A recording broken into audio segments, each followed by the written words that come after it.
Alright, so when you're first getting your rhodies ready to pot up, one of the first things that you'll notice is I'm wearing rubber gloves. You can use any kind of gloves really, but I like these because they're disposable. You can just take them off, throw them out, get a new pair, and they're cheap. But when you're working with this bark, this stuff can get really prickly. It'll dig right into your skin and be a real nasty problem later for you.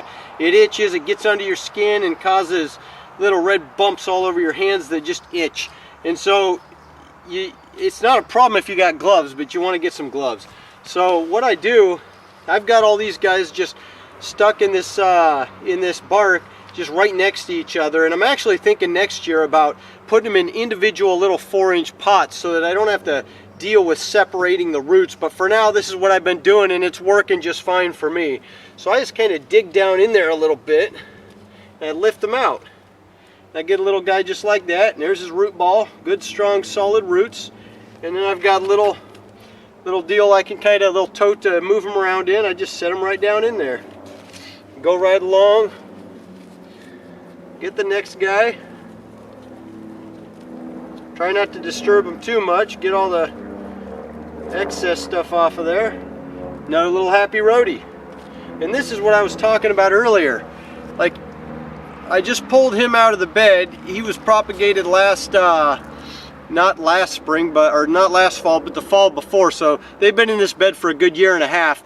But I'll come along and I'll snip off this part right here, so that because this is just one stalk. I want 2 or 3 stalks coming from down below to make it fill out when it's young. Otherwise, you're going to get one long stemmy plant.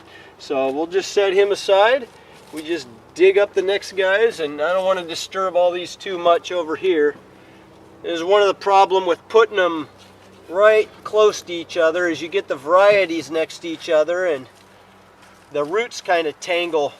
But anyway, it's worked so far, and so that's what I do. You just kind of easily separate them, set them aside, easily separate them.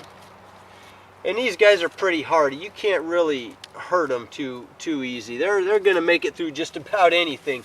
And if you take care of them like I'll teach you as these videos go on, take care of them as cuttings down the road, when it's time to pot them up like now, you can be pretty hard on them and they will do just fine. Anyway, I'll finish getting these guys pulled up here, and then we'll head over and start potting them up.